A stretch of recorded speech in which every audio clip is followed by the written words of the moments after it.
stigma buruk itu sebenarnya jangan ditumpahkan ke anak.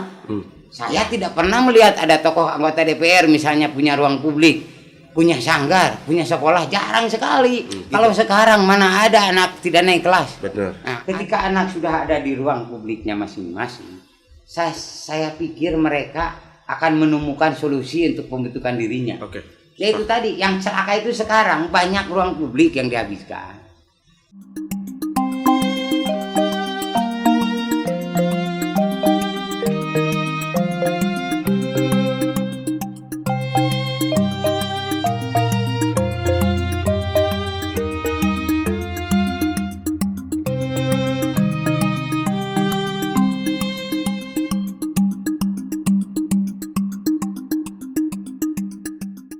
Assalamualaikum warahmatullahi wabarakatuh. Salam sejahtera untuk kita semua. Namo Buddhaya, Om Swastiastu, salam kebajikan, rahayu rahayu, sampurasun kan? Rampes. Alhamdulillah, channel kita kedatangan tamu yang sangat luar biasa sekali. Kawan saya, musuh saya, sahabat saya, tempat teman berdiskusi saya, yang sampai detik ini beliau itu konsen di wilayah anak-anak. Nah, sementara persoalan anak-anak ini kan sekarang itu lagi rame-ramenya, Kang. Ya. Ya, fenomena KDM lah, fenomena geng motor, fenomena apapun itu tentang anak. Nah, terkait kita bedah satu-satu aja ya, Kang ya. Ya, siap. Saya minta pendapat dari Akang terkait kondisi sekarang anak. Kalau menurut saya, ini menurut saya nih, menurut Akang, makanya kita ajak ngobrol. Kalau menurut saya, anak dimanapun sekarang itu kelihatannya tidak aman, Kang. Di keluarga tidak sedikit anak yang dicabuli oleh bapaknya, di sekolah dibully, di madrasah misalkan di pesantren, ya di luar geng motor lah, narkoba dan sebagainya. Maka pada saat muncul fenomena-fenomena ini ada nih, Kang, ada kebijakan baru, salah satunya ini mungkin terobosan ya bagi anak, salah satunya KDM nih. KDM dengan konsep baraknya tuh, anak-anak yang nakal dibawa ke barak. Menurut Akang gimana? Ya, menurut saya kan saya lihat dari sudut kebijakan dulu ya. Oke. Kalau dari sudut kebijakan itu setiap generasi pemerintahan pasti membuat strategi yang minimal dia buat habitnya sendiri gitu ya. Dari setiap generasi. Nah, kembali ke persoalan anak, itu kan persoalannya sebenarnya menurut saya jadi klise dari tahun ke tahun, dari generasi ke generasi selalu dibahas bahwa persoalan anak itu adalah persoalan yang pada gilirannya menjadi persoalan yang seksi gitu ya. Seksi dalam pengertian tentang masalah-masalah kasus yang melingkupi dunia anak. Anak sering menjadi objek pembicaraan sekaligus menjadi objek bully atau objek sekaligus juga pelaku di dalam taruhlah ada tindak-tindak kenakalan yang justru konotasi ketika kita tempatkan anak sebagai orang yang nakal atau anak yang nakal itu kan salah satunya adalah stigma buruk ya yang diberikan kepada anak-anak. Pertanyaannya kan sederhana menurut saya. Anak dikategorikan nakal, anak dikategorikan tidak produktif, itu persoalannya adalah persoalan latar belakang. Bagaimana keberhasilan dunia pendidikan? Pendidikan di rumah, pendidikan di luar sekolah, atau pendidikan di dalam sekolah. Nah, stigma buruk itu sebenarnya jangan ditumpahkan ke anak. Ya harus jujur saja bahwa pelaku dunia pendidikan misalnya, pelaku dari pemerintahan, pelaku dari orang tua. Contoh. Nah, Dunia pendidikan, dunia keluarga, dunia orang tua dan sebagainya. Gimana tuh? Ya itu tadi konkretnya bahwa terjadinya kenakalan anak itu karena ketidakberhasilan dunia pendidikan. Ya kalau dunia pendidikan dalam pengertian ini berhasil mengakomodir, misalnya salah satunya adalah anak itu punya bakat bawaan, anak itu punya misalnya emosi bawaan yang sejak lahir bahwa cara penanganannya itu akan berbeda. Anak di sekolah cenderung diseragamkan. Oke, sepakat. Salah satunya itu ya minat bakat anak tidak tersalurkan. Ya aktivitas anak hanya didoktrin dalam pengertian akademis dalam pengertian kurikulum. Ya, akademisnya lah ya. Akademisnya seperti itu. Sementara ada hubungan yang sifatnya batin, kedekatan guru dengan anak itu tidak terjalin. Atau memang ini kegagalan kurikulum? Ya, salah satunya melingkupi itu menurut saya. Saya misalnya berpikir seperti begini. Anak ketika didaftarkan itu dalam keadaan baik-baik. Misalnya saya ambil dari sekolah paling dasar, diantar sama orang tuanya, malah cenderung nurut kepada orang tuanya, terus diarahkan menurut kepada guru. Nah, di situ ada konteks pergaulan. Konteks pergaulan dia mencontoh kepada kakak kelasnya misalnya yang nakal. Nah, kakak kelas yang nakal itu adalah anak yang tidak terkendalikan oleh sivitas akademik. Nah, bagaimana kegagalan sivitas akademik menangani anak-anak itu harus diakui dong, gitu. Jangan tiba-tiba yang diponis nakal itu anaknya saja, kegagalan gurunya tidak diperhitungkan. Di situ ada kegagalan guru, ya kegagalan sivitas akademik. Berlanjut ke jenjang anak misalnya ada pergaulan di luar sekolah. Yaitu tadi pergaulan sekolah mungkin bersentuhan dengan kegagalan di rumah. Ya, mendidik anak, mengkonsentrasikan anak dengan konsentrasi kegiatan yang lebih positif. Nah, gitu. Oke. Gitu. Saya potong ya. Ya. Ada dua persoalan berarti, kegagalan di ruang akademik, artinya di lembaga formal, dan kegagalan di luar lembaga formal. Sementara kalau kita berbicara kegagalan di lembaga formal itu taruh misalkan gurunya, kurikulumnya. Di luar lembaga formal, lingkungan, termasuk keluarga mungkin. Salah satunya itu.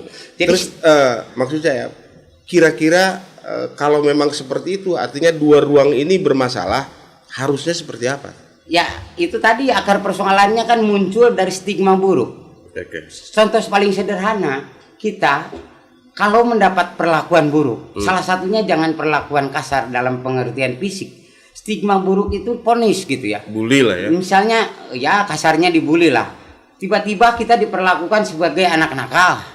Tanpa diverifikasi dalam pengertian bahwa si anak itu apa sih latar belakang dia melakukan ini, gitu. Jadi tidak ditanya dulu dengan benar. Berarti itu tugas guru. Ya, salah satunya kalau di kelas itu tugas guru, kalau di sekolah itu tugas guru, gitu ya. Kenapa dia nakal? Kan seperti itu. Dicari solusinya untuk mengarahkan anak ini kepada hal yang lebih produktif, gitu ya.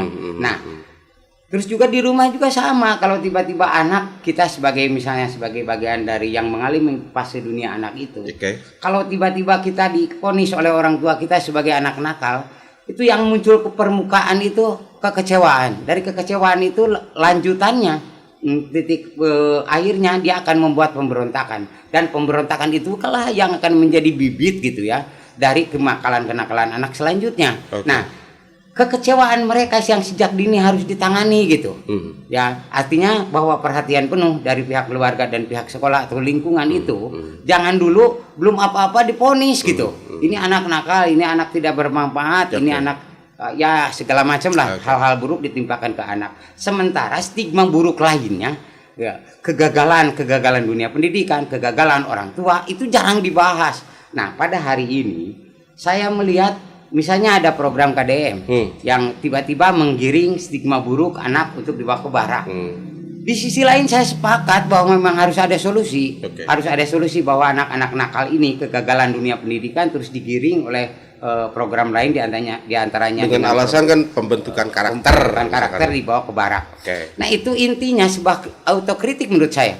Bahwa ketika dunia pendidikan merasa atau gagal dan gak mampu, harus ada solusi lain. Nah, ini terobosan Kang Deddy, misalnya dengan mengarahkan anak ke barak. Pertanyaan selanjutnya, ketika anak dibawa ke barak, pernah nggak ditanya bahwa orang tuanya nanti akan kena bully di lingkungan?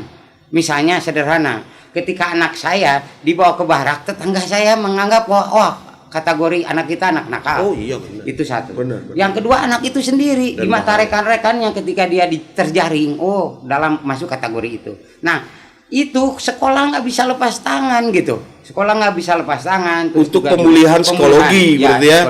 Psikologi anak termasuk psikologi orang tua berarti. Orang tua ketika si anak itu dibawa ke barak diantaranya. Walaupun misalkan di barak itu untuk pembentukan karakter. Tapi ketika keluar dari barak itu stigma lain yang mengatakan bahwa ini desersi kenakalan. Itu kan jadi bully juga ya. Sangat memungkinkan gitu. Artinya ketika anak sepakat. kalau mereka di luar, stigma buruk itu sudah ada dari lingkungan, dari teman, dari sekolah, terus dari masyarakat. Akan lebih buruk lagi ketika dia dibawa ke barak. Itu misalnya kalau kita lihat sisi buruknya. Sisi bagusnya yaitu tadi, di situ ada pembentukan karakter. Betul. Dirubah anak menjadi disiplin. Betul. Dan saya sepakat, sangat sepakat sekali. Yang membuat saya tidak sepakat justru ada banyak orang, ada banyak lembaga yang cuma ngomong, tidak memberi solusi. Ya itu tadi ketika misalnya saya banyak orang tahu lah, saya tidak perlu bahwa saya golput. Tapi ketika kesepakatan itu ada, kenapa saya misalnya begitu salut dengan program HDM tentang persoalan barak? Karena itu salah satu bentuk solusi ketika lembaga lain tidak membuat solusi. Betul. Anak nakal, solusi dulunya itu dulu ada solusi ketika dunia pendidikan dengan misalnya salah satunya gini. Kalau anak nakal nggak naik kelas. Kalau anak nakal gitu ya bisa anak bolos bisa nggak naik kelas. Kalau sekarang mana ada anak tidak naik kelas. Betul. Nah artinya fase ketika anak misalnya tidak menghadapi sanksi, dia akan menganggap enteng segala persoalan. Betul. Gitu ya. Nilai yang kita siapkan untuk memberi katakanlah gini evaluasi. Kalau anak misalnya standar nilainya itu nilai A, B, C atau D. Nah, ketika tidak masuk standar itu maka dia akan tinggal di kelas misalnya. Itu secara tidak langsung memberi solusi bahwa anak kalau saya nakal maka saya tidak akan naik kelas. Betapa malunya saya. Maka banyak berpikir seperti itu. Persoalan malu ya. Itu kan karakter ya. Karakter anak beda dengan kita zaman dulu. Ketika kita zaman dulu itu sekolah di SD misalkan. Ketika datang guru itu kan kita takutnya minta ampun, bukan takut, ajrih. Kadang-kadang misalkan guru baru rentang-rentang ya, karek rentang-rentang, kurang jumput segala macam. Itu kan artinya sikap pengajar, kewibawaan pengajar itu luar biasa. Nah, tiba-tiba dekade sekarang ini anak dengan guru kan beda sekarang. Misalkan, "Hai, halo Miss. Apa kabar?" Kalau dulu makan minimal kita suntangan, dan konon katanya suntangan itu pun itu pembelajaran dari dini tentang pembentukan karakter. Kenapa itu sampai sekarang itu sampai terjadi katakanlah wilayah degradasi hilang ya. Seolah-olah hilang gitu. Ya itu tadi persoalannya, saya kembalikan lagi ke dunia pendidikan. Dulu itu rasa takut anak sama guru atau rasa ajri atau rasa hormat anak kepada guru itu jelas ada batasnya. Segen lah gitu. Ya, ada batasnya, ada ruang, ada apa istilahnya tolak ukurnya. Nah, sekarang bingung. Guru misalnya ada anak nakal, kategorinya gitu. Ini stigmanya udah terlanjur, anak nakal divonis. Tapi ketika anak nakal ditegur sama guru, sekarang yang jadi kena hukuman guru, bukan anak. Guru dianggap melotot. Oh, iya benar. Guru dianggap melotot di anak. Benar. Itu bisa kena kasus. Benar. Guru misalnya memperlakukan kekerasan kepada anak, dianggap kasus. Nyubit atau membentak dan sebagainya. Urusannya polisi. Nah, itu akhirnya terdegradasi. Saya tidak akan mempersoalkan persoalan lebih jauh tentang kegagalan dunia pendidikan. Pada umumnya memang pendidikan yang saya maksud adalah pendidikan yang sifatnya umum. Ruangnya ada ruang sekolah, ada ruang di publik, ada ruang di rumah. Nah, kegagalan dunia pendidikan inilah yang saya maksud. Jadi saya tidak mengatakan bahwa stigma buruknya itu di sekolah, di umum atau di rumah. Tapi kegagalannya ruang itu terjadi, di ruang itu terjadi. Nah, sekarang ketika ada yang sifatnya melembaga, membuat solusi-solusi, ada juga lembaga yang justru mengerucut ke persoalan omongan. Jadi gini misalnya. Sekarang lagi rame, Dedi membuat barak. Solusinya dia buat solusi dengan kebarakan. Itu salah satu terobosan solusi. Betul. Nah, sementara orang yang ngomong itu kebanyakan tidak memberi solusi. Misalnya gini, saya lihat KPAI rame menyerang Dedi, DPR menyerang Dedi. Sementara yang juga asalnya. HAM juga. Karena persoalannya mereka justru tidak membuat solusi. Anak stigma buruk sudah nyampe ke mereka. Mereka hanya jadi bahan diskusi. Mereka jadi bahan untuk kajian. Mereka untuk jadi bahan olok-olok gitu. Tidak ada action. Nah, saya di sini merasa kecewa dalam pengertian gini. Loh, ketika misalnya dipersoalkan anak, saya ambil paling kecil aja. Dunia anak dengan gadget. Bagaimana bisa misalnya dia senang bermain Mobile Legend, senang bermain game, senang TikTok atau senang segala macam lah di ruang-ruang ruang-ruang publik yang sudah ada di dunia maya. Nah, sementara solusinya tidak dikeluarkan.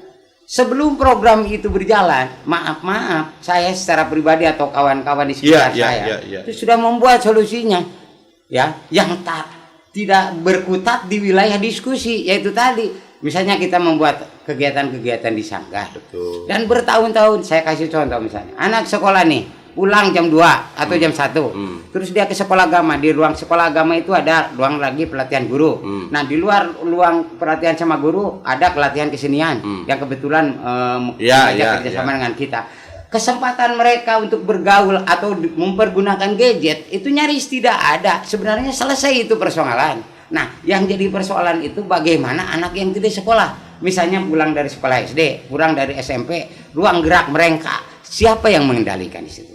Tidak ada ruang lagi ketika sudah pulang dari sekolah. Mereka mencari ruang sendiri. Di rumah misalnya orang tua masih bekerja. Ya, di ruang publik itu ruang-ruang umum misalnya. Nah, ruang-ruang publik di tengah masyarakat, lapangan sepak bola, tempat berenang, tempat berolahraga nyaris tidak ada. Ruang publik mereka itu mengerucut ke gadget.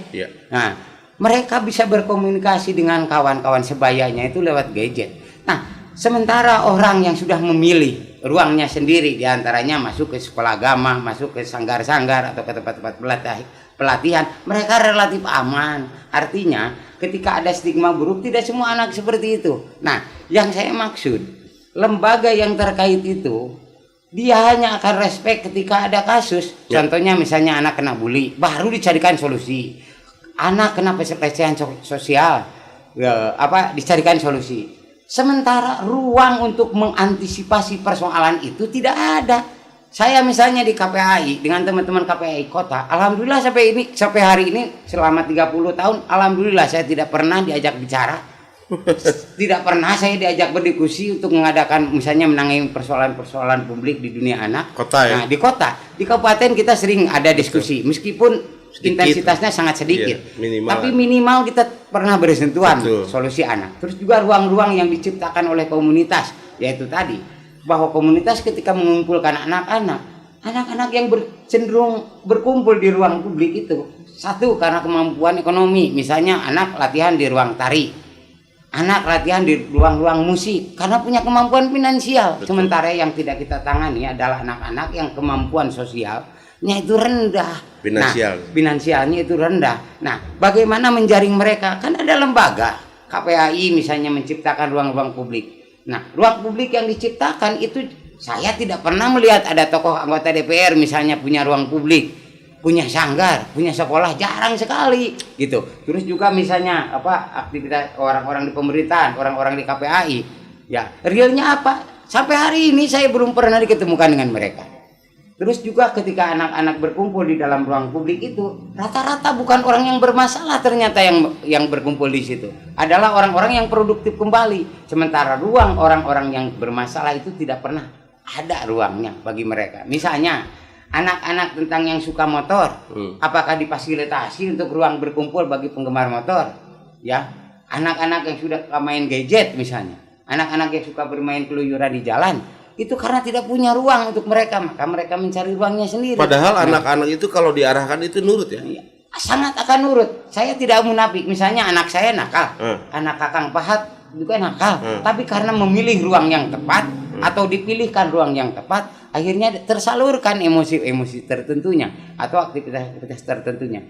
Saya berharap gini, ruang di dunia anak yang sekarang itu nyaris tidak ada. Ya, ruang publiknya minimal atau kesempatan anak untuk curhat ya sesama mereka. Nah, itu dibangun oleh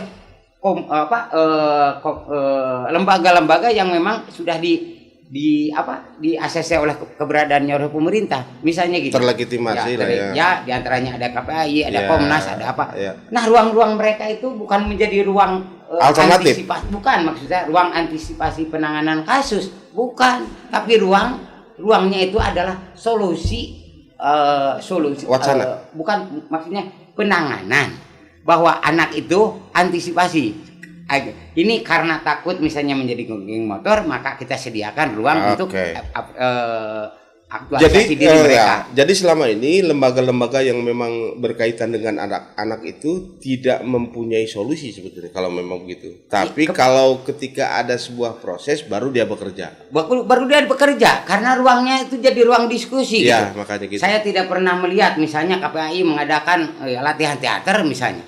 Karena saya dunia kesenian atau latihan tari atau latihan nyanyi gitu, Lomba atau sepak latihan bola, lomba misalkan. sepak bola atau apa, bahwa mereka itu mengadakan artinya, dan itu eventnya rutinitas karena mau tidak mau kan penganggarannya jelas. Kalau dulu mah ada kan, jelas. kalau dulu mah ada kaulinan barudaknya untuk merepresentasikan anak-anak ketika tidak sekolah, katakanlah tidak belajar di lembaga formal. Setelah di informalnya anak-anak itu kan berkumpul, ada baren lah, ada naon segala macam. Ya itu tadi karena kehilangan ruang publiknya. Oke, siap. Ruang publiknya hilang, tempat bergaulnya hilang, ya tempat bermainnya hilang, maka mereka membuat permainannya sendiri dan ruang publiknya jadi gadget.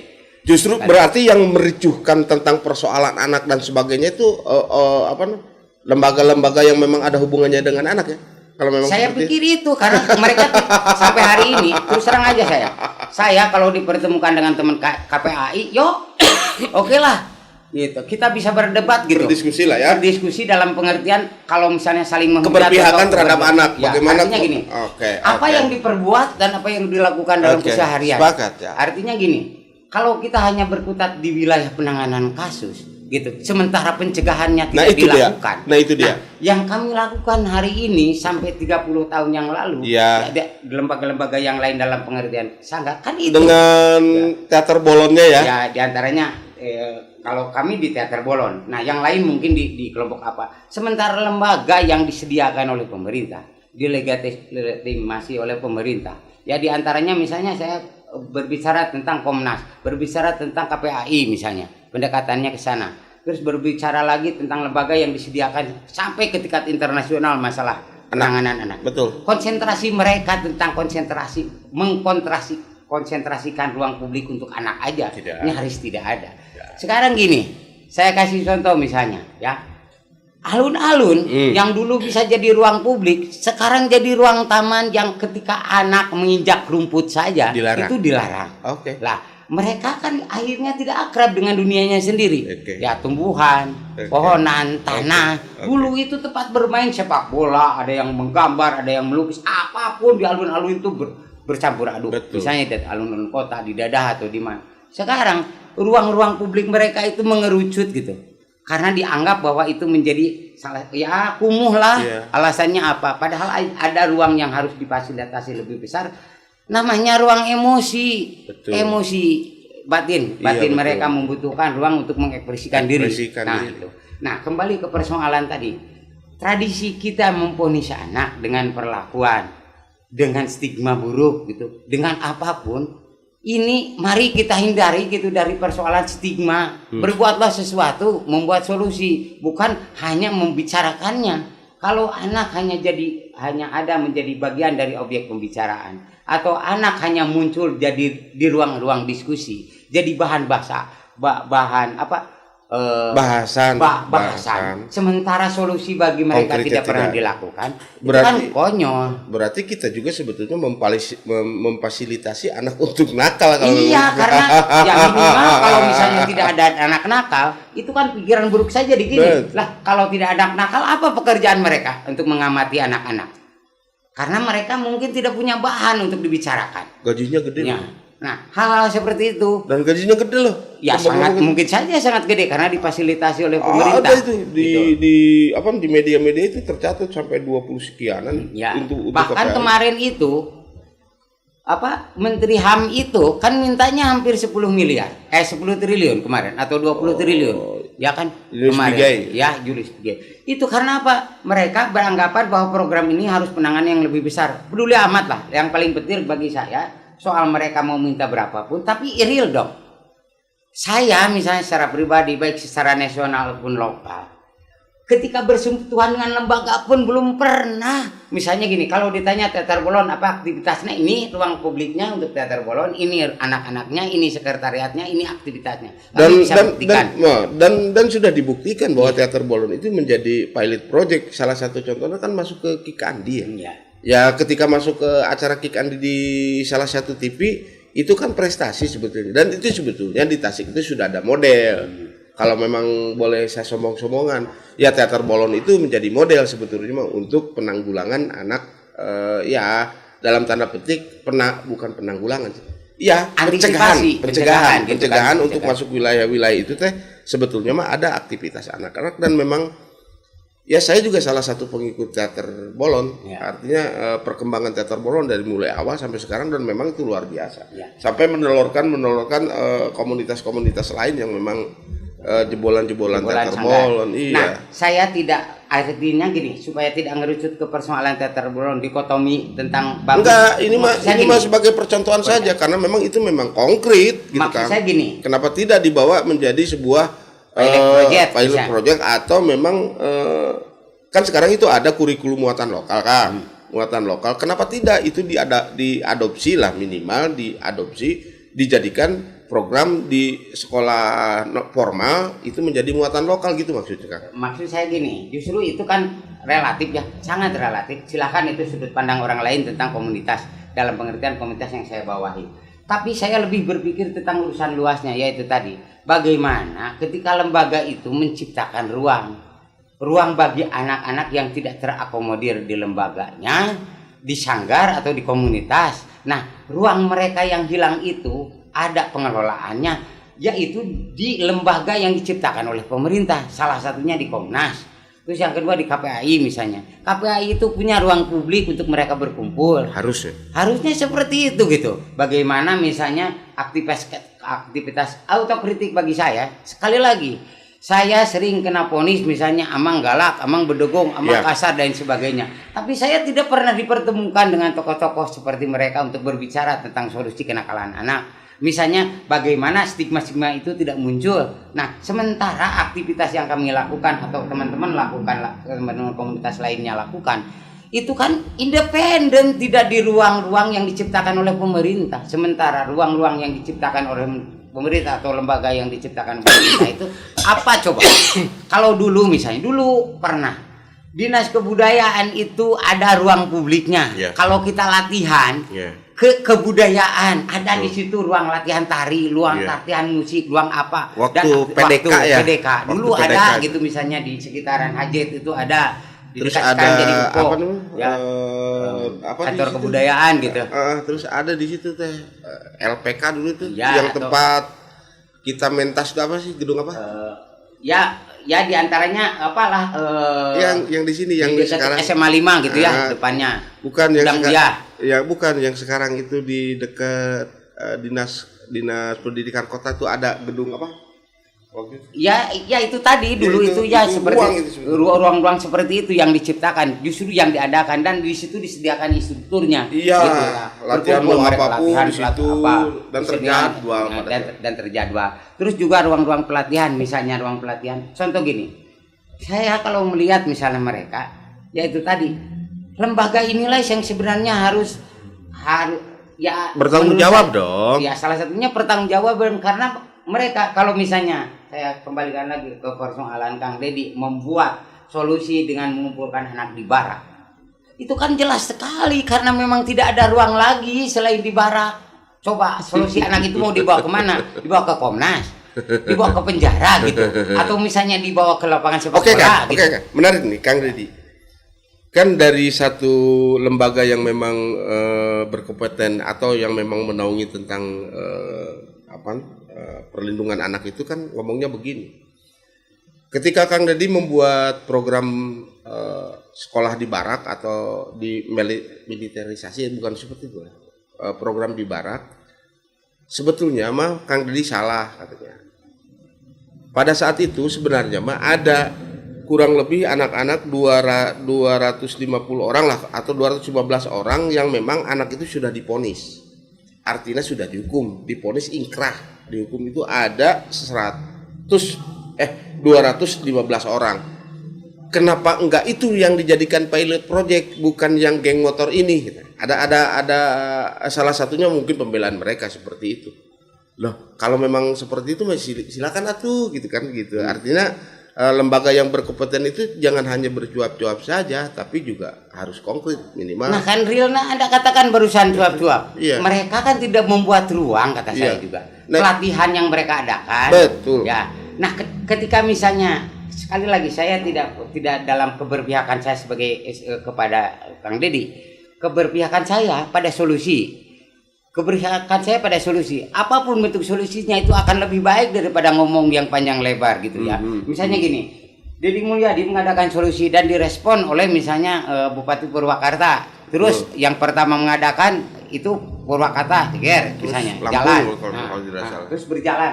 Nah, karena apa? Di lembaga yang sekarang mendiskusikan persoalan itu tidak pernah ngasih solusi. Di DPR misalnya, ini program dari DPR, anak-anak nakal kumpul, ayo dibina oleh teman-teman yang di DPR atau DPR mengadakan solusinya. Jawabannya pasti udah ketebak. Ini kan bukan pekerjaan kami. Jawabannya kan seperti itu. Ya kalau begitu jangan banyak omong dong, kan selesai. Ya udah, biarkan saja. Biarkan gitu. saja Ya, karena selama ini lurus jalannya, jangan jadi ruang diskusi yang akhirnya menjadi bagian yang dibully. Saya ungkapkan gini. 98% itu rakyat hampir semua dari sebuah kalangan itu sepakat setuju dengan apa yang dilakukan oleh Deddy Mulyadi. Sampai hari ini kepada orang yang banyak omong atau lembaga yang banyak omong, habis. ada yang pro enggak? Tidak ada. Artinya mereka itu harus sadar dong bahwa apa yang mereka omongkan itu salah, apa yang mereka lakukan itu salah. Artinya gini, saya justru mengusulkan sesederhana inilah. Taruhlah ini ada KPAI. KPAI bekerja sama dengan komunitas atau apapun lembaganya membuat solusi seperti itu. Ataupun hariannya, bulanannya, mingguannya mereka berkumpul. Itu kritik saya ke dalam. Misalnya, dalam pengertian ruang yang mereka sekarang butuhkan itu, pertanyaannya kan gini, sesimpel ini menurut saya. Jangan mereka jadi bahan diceramah atau bahan penceramah atau bahan diskusi dalam pengertian seperti kita hari ini. Saya sekarang berdiskusi dengan Anda dalam forum seperti ini itu karena saya sudah melakukan banyak hal dan banyak waktu seperti hari ini. Saya lakukan dulu, makanya ketika masuk ke ruang publik itu kita akan kemukakan bahwa ini nih yang sudah kami perbuat dan sedang kami perbuat. Nah, ketika ini dibahas tanpa melakukan perbuatan, jadi artinya gini, saya mengusulkan. Jadi tidak ada ininya kalau memang tidak dibikin dulu baru ngomong, tidak ada rohnya. Iya. Kalau sudah dibikin lalu ngomong pasti ada rohnya, auranya pasti ada. Iya, terlepas dari itu tadi nilai sisi positif negatif, mari kita diskusikan. Betul. Apa yang salah yang kami lakukan, apa yang pertanyaan kan sesimpel ini nanti. Mumpung saya di sini, apa yang bisa saya bantu? Mereka itu akan datang gitu. Tapi kalau mumpung saya di sini, kalian akan saya hukum. Kan ngaco gitu. Mumpung saya ada di sini, maka kalian anak nakal gitu. Justru mestinya datang pada mereka itu datang dengan memberi solusi. Mumpung saya ada di sini sebagai orang tua atau kakak kalian, yuk kita berkumpul, apa yang bisa saya bantu. Jangan dikasih ceramah, tuh lihat, tuh anu, ya jangan dibanding-bandingkan kong. Mereka punya ruangnya sendiri, mereka punya minatnya sendiri, mereka juga tidak ingin diperlakukan dan diperbanding-bandingkan. Menurut saya pertanyaannya sesimpel itu, gitu. Mumpung saya lagi di sini, apa yang bisa saya bantu? Yuk, mari. Terus apa sih? Nah, sekarang saya ada di sini nih. Kira-kira pantasnya saya jadi apa ya di lingkungan kalian supaya bisa kalian terima? Jangan menempatkan diri sok lebih suci gitu. Sok lebih baik gitu. Sepakat. Jadi artinya ya kita ngikut ke ranah mereka yang mereka misalnya secara spirit mereka butuhkan gitu. Ya kan mereka akan terbuka gitu. Saya banyak bergaul dengan teman-teman di KPJ misalnya, di lingkungan di jalan. Lah kalau kita menempatkan diri pada posisi kita, itu mereka akan tersinggung gitu, kan? Ya, tapi kalau kita menempatkan dalam ruang keberadaan kita ingin diterima oleh mereka, artinya kita harus mencoba mengadaptasi gitu ya, ruang gerak mereka, kebiasaan mereka dan sebagainya. Nah, itu sebenarnya titik temunya sesederhana itu yang saya temukan. Ketika saya coba bergaul ke lingkungan seperti ini, apa yang bisa saya bantu atau misalnya bagaimana saya bisa bergaul dengan Anda supaya Anda bisa tidak merasa jengah gitu ketika datang kami kan seperti itu gitu. Terus ini Kang, ada yang menarik sebetulnya. Ketika campur tangan orang tua terhadap anak, misalkan salah satunya ketika anak mau masuk ke salah satu sekolah. kan kita harus tahu dulu pikiran anak kan begitu, baru disupport oleh orang tua. Nah sekarang itu terbalik kan. Jadi yang sekolah itu sepertinya kelihatannya tuh orang tuanya pengen ke sekolah yang bonafit misalnya, yang ke sekolah yang kata mereka itu sekolah favorit dan sebagainya. Jadi orang tuanya yang memaksa anak masuk ke sekolah itu. Pertanyaannya kan sederhana, yang mau sekolah itu anak apa orang tua gitu kan ya? Gitu. Kan secara tidak langsung itu kan merusak psikologi anak dengan imajinasinya anak, dengan keinginan anak, tapi dipaksa. Nah anak-anak pun karena memang ada stigma, oh harus nurut ke orang tua dan sebagainya, maka anak-anak pun dengan hati yang hati yang tidak ikhlas segala macam, akhirnya mengikuti alur yang diarahkan orang tua gitu. Dengan alasan takut dosa segala macam. Padahal kan psikologi anak itu biarkan anak dengan keanakannya, dunianya, dengan pilihannya, imajinasinya, dengan pilihannya. Orang tua mas menyupport. Fenomena apa ini Kang? Itu ukurannya kan standarisasinya gini lah. Anak itu dalam konteks pergaulan dia akan memilih menurut selera teman yang mereka ikuti. Kebanyakan anak memilih pihak sekolah itu karena di situ banyak teman. Itu satu dari pikiran anak. Betul. Di luar pikiran orang tua, saya ingin ke SMP 2 karena teman-teman saya ke SMP 2. Saya ingin ke dan segala macamnya. Mereka akan mengikuti secara alur gengnya. Katakanlah geng atau tempat mereka bermain gitu, atau kawan mereka bermain kemana ini kecenderungan pilihan sekolahnya, maka akan memilih di situ. Di luar itu yang kedua adalah gengsi individu, bahwa saya sekolah ke sini terus diterima, itu menjadi gengsi bagi individu di luar gengsi orang tua. Nah pilihan mereka ketika mereka pada akhirnya diarahkan oleh sekolah dan diarahkan oleh orang tua misalnya memilih sekolahnya, menurut saya itu adalah tindak penyadaran dalam pengertian yang dipahami anak. Nah sekarang yang Anda ungkapkan tadi adalah pola yang tidak dibentuk menjadi penyadaran. Misalnya gini, nah ketika kalau kau pilih SMP 2 itu gak bakalan masuk karena ya tahu dirilah bahwa kemampuan otak kita itu di bawah standar ukuran SMP 2. Nggak, jangan memaksakan diri. Ini sekolah yang kira-kira layak untuk kamu, itu sekolah ini. Mungkin anak bisa nerima dengan legowo. Tapi kalau anak kamu nggak masuk ke SMA 2 itu memalukan. Bahasanya seperti itu akan jatuh di mental anak. Juga anak ketika Abimah dari rencangan anak di sekolah iya kadia, tetapi sebenarnya secara standar dia bisa masuk sekolah yang lebih favorit. Guru dan orang tua itu bisa mengarahkan anak, nih karena prestasi kamu itu luar biasa, kamu jangan minder masuk ke sekolah favorit, misalnya seperti itu. Jangan takut bahwa di sekolah-sekolah favorit itu prestasi juga diperhitungkan, bukan hanya mending kalau memang diarahkan. Mending kalau ada dialog dengan anak, misalkan dikasih pemahaman seperti itu. Kan sekarang rata-rata tidak. Nah ya itu tadi, makanya saya bahas itu. Kalau itu terjadi maka akan jalan dengan sendirinya. Nah stigma ketika anak misalnya disebut bodoh dan pintar dengan diarahkan ke sekolah yang diinginkan oleh orang tua, sekarang katakanlah jadi fenomena pilihan anak bahwa masuk sekolahnya ke sini, masuk sekolahnya ke sini. Menurut saya itu ya udah terlanjur terjadilah, katakanlah ya dan tidak dalam pengertian umum.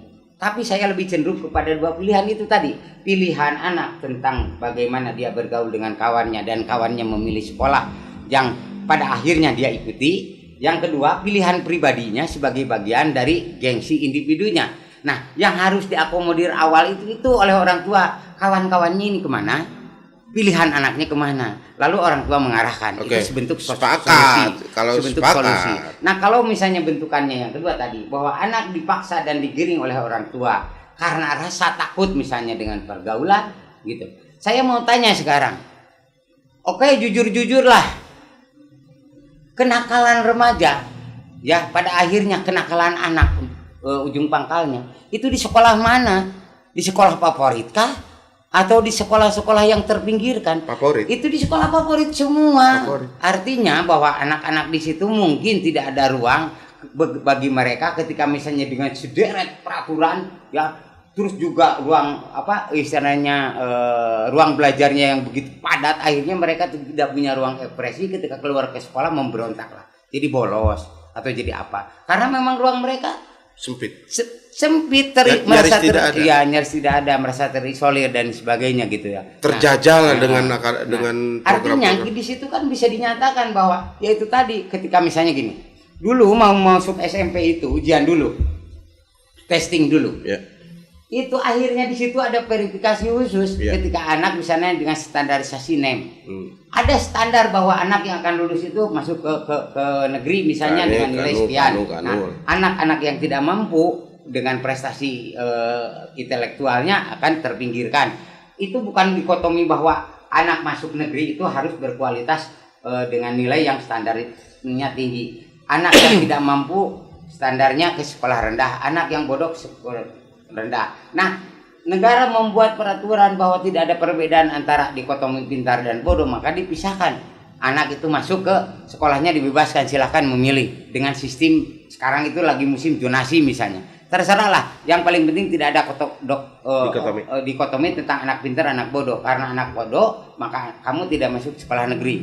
Karena kamu anak pintar, maka kamu bisa masuk sekolah negeri. Tapi yang paling penting adalah seleksi penilaian itu, standarisasi penilaian itu memicu rasa bahwa dia anak itu bukan rasa takut, tapi rasa ingin berubah. Contohnya misalnya, kalau saya tidak NEM-nya di bawah standar, maka saya akan gagal dengan cita-cita saya. Kan itu yang harus diterapkan, gitu.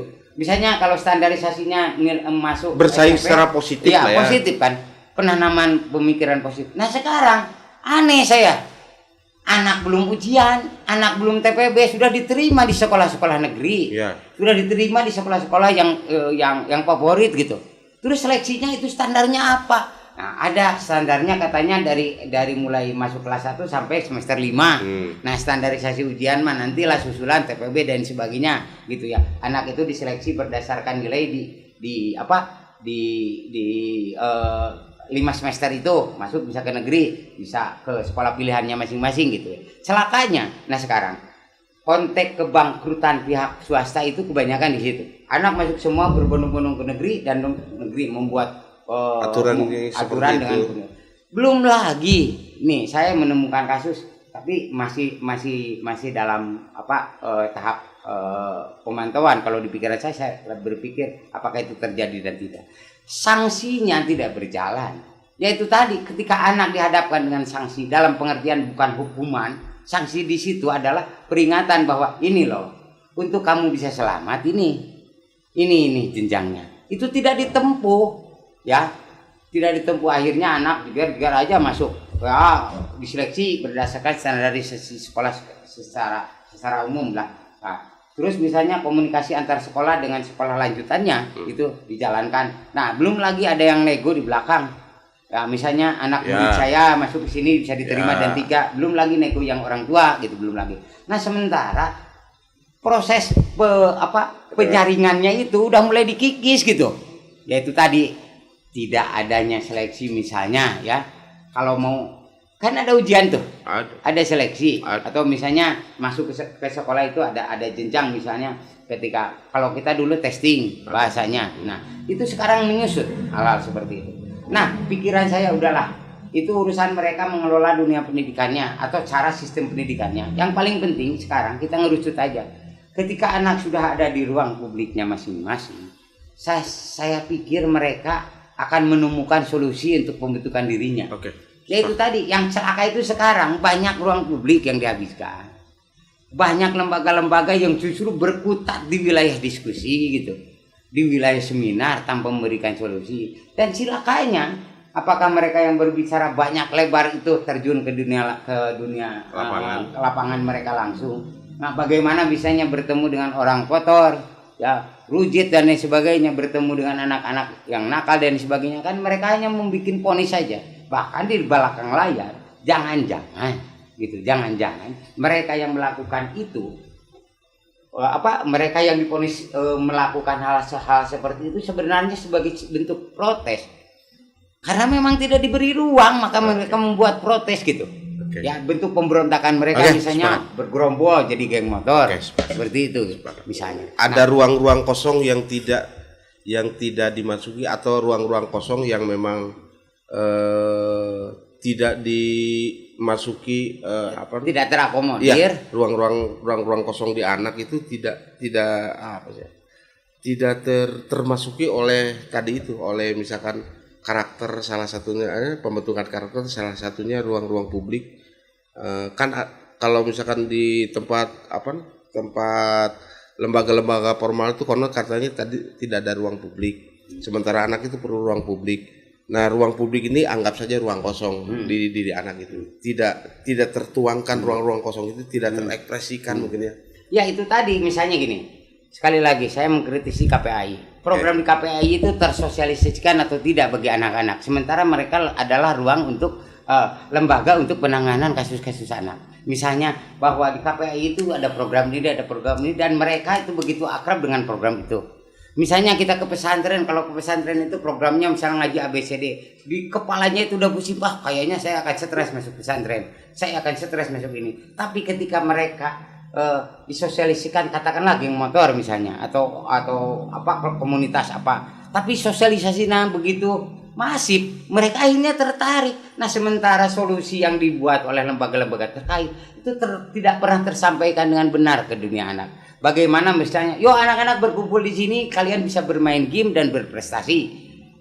Apakah pernah disosialisasikan kepada mereka bahwa misalnya Mobile Legends itu bisa menumbuhkan anak berprestasi? Betul. Gitu. Tidak diberi ruang dan tidak disosialisasikan. Yang ada anak di sini bermain musik bersama. Yang ada ketika ada kasus baru turun. Nah, mereka itu kan mestinya mensosialisasikan program itu, ya katakanlah pada objeknya. Ya, sebelum kasus itu terjadi, bagaimana mencegah supaya kasus itu terjadi. Artinya kan pembelajaran, pemahaman dan sebagainya tidak ada berarti ya. Ya, nyaris tidak ada karena selama 30 tahun lah. Anda bisa lihat ini. Saya secara pribadi di kelompok ya. Kan kami bergaul tuh dengan mereka. Kenapa sih kamu datang ke sini? Ya karena saya merasa diterima katanya di sini. Terus kenapa kamu tidak ke Komnas? Ya, di mana alamatnya saya tidak tahu. Di mana KPAI saya tidak tahu. Terus KPAI menawarkan apa sama saya? Apa yang bisa membuat saya menjadi senang dan betah di mereka? Saya lihat di banyak komunitas kenapa menjadi rujukan bagi mereka? Karena di situ ada ruang bagi batinnya berteduh gitu. Betul. Yaitu tadi mereka datang ke komunitas musik, ya akhirnya bisa mengekspresikan dirinya sebagai musisi dan teater, tari gitu. Kan itu kan jadi ruang rujukan. Nah, ketika mereka datang ke lembaga yang diciptakan oleh pemerintah, apa yang mereka tawarkan?